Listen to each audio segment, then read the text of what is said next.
అస్సాంలో గొగోయిని అంటే లోక్సభలో ఉపనేతని ఎప్పుడైతే రాహుల్ గాంధీ అస్సాం ముఖ్యమంత్రి అభ్యర్థిగా పంపించాడో అప్పుడే అస్సాం మాజీ ముఖ్యమంత్రి ఒకప్పటి కాంగ్రెస్ నేత ప్రస్తుతం భారతీయ జనతా పార్టీ ముఖ్యమంత్రి హేమంత్ బిశ్వ శర్మ అతను అతని జాతకం అతని భార్య పాకిస్తాన్ కి సంబంధించి ఎంత సంబంధాలు ఉన్నాయి ఇవన్నీ ఎక్స్ప్లోర్ చేశాడు. దీంతో ఇప్పుడు హేమంత్ బిశ్వ శర్మ భార్య గురించి కీలక ఆరోపణలు చేసింది కాంగ్రెస్. కానీ కాస్త తుస్సుమన్ దీని మీద చాలా శాస్త్రి గారికి సంబంధించిన కథనం చూద్దాం.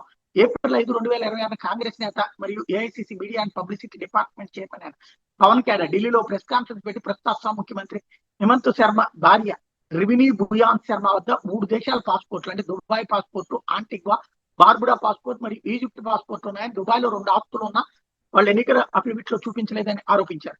ఇంకా ఆమె పేరు మీద అమెరికాలోని వయాగ్ వింగ్ లో ఎల్ఎల్సి అనే కంపెనీ ఉందని, ఇందులో 3.4 బిలియన్ సుమారు 52,000 కోట్ల ఆస్తులు ఉన్నాయని, ఇది హోటల్ బిజినెస్ అండ్ హెడ్ ఫండ్లకు సంబంధించిందని ఆరోపణ చేసి రుజువుగా కంపెనీ పేరు వివరణ హెచ్ అంటే హేమంత, రింకి అంటే రినీకి భార్య, నంది అంటే నందిల్ కుమార్ నందిల్ బిశ్వ శర్మ, ఇది కుటుంబం మొత్తానికి కలిపి కంపెనీ పేరు పెట్టారని తీవ్ర ఆరోపణ చేసి దానికి సంబంధించిన పాస్పోర్ట్ కాపీలు అని ప్రెస్ మీట్ లో కూడా చూపించారు.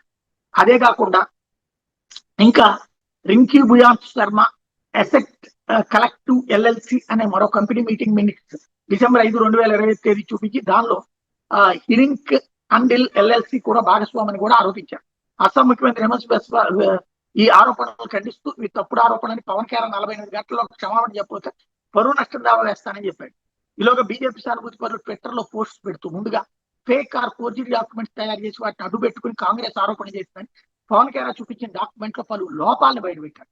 అందులో నెంబర్ 1, వైయామింగ్ సెక్రటరీ ఆఫ్ స్టేట్ అధికారిక వెబ్సైట్ రికార్డుల ప్రకారం కంపెనీ ఏప్రిల్ 3, 2026 ఉదయం 10:33 వైయామింగ్ టైం మాత్రమే నమోదైంది. అంటే పవన్ కళ్యాణ్ ప్రెస్ కాన్ఫరెన్స్ కేవలం 48 గంటల ముందు రిజిస్టర్ అయింది. ఆ కంపెనీని Andrew Pierce Wyoming LLC attorney అనే షెల్ కంపెనీ సర్వీస్ సిఇఓ నమోదు చేశాడు. ఎవరైనా $150, $200 చెల్లించి ఎవరి పేరుతోనైనా ఇట్లా షెల్ కంపెనీ రిజిస్టర్ చేయొచ్చు.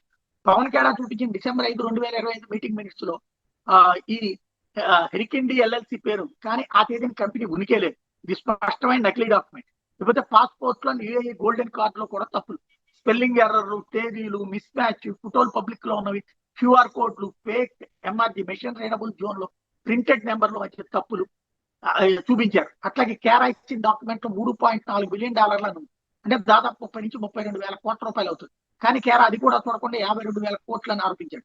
కేరా చూస్తే ఈ నెంబర్ గల passport Ashraf Abdel Khader Abdel Samad Hussein UAE ID number 784-1996-5557498 చెందింది. ప్రెస్ కాన్ఫరెన్స్ పెట్టే ముందు కనీసం బేసిక్ విషయాలు చెక్ చేసి ఉన్నాయి, ఈజీగా దొరికిపోయి పరువు పోగొట్టుకుంటాం అన్నటువంటిది తెలిసిపోయింది. కానీ అలా చేస్తే కాంగ్రెస్ ఎట్లా అవుతుంది అంటే అస్సాంలో అసెంబ్లీ ఎన్నికల పోలింగ్ డేట్ ఏప్రిల్ 9వ తేదీకి జస్ట్ 4-5 రోజుల ముందు Congress party forged fake document తయారు చేస్తారు. పార్టీ అధికార ప్రతినిధి జాతీయ స్థాయిలో ప్రెస్ కాన్ఫరెన్స్ లో హేమంత్ బిశ్వ శర్మ మీద తీవ్రమైనటువంటి అవినీతి ఆరోపణలు చేసింది అన్నది అర్థమవుతుంది. ఇది ఇప్పుడు తీరా అది ఇప్పుడు ఎదురు దెబ్బ తగిలింది. ఇప్పుడు తప్పుడు డాక్యుమెంట్లతో తనపై తప్పుడు ఆరోపణ చేశాను హేమంత్ బిశ్వ శర్మ భార్య నిన్న రాత్రి కాంగ్రెస్ అధికార ప్రతినిధి పవన్ కళ్యాణ్ మీద ఫోర్జరీ చీటింగ్ వంటి నేరారోపణలతో పోలీసులు ఫిర్యాదు చేసి ఎఫ్ఐఆర్ నమోదు చేశారు.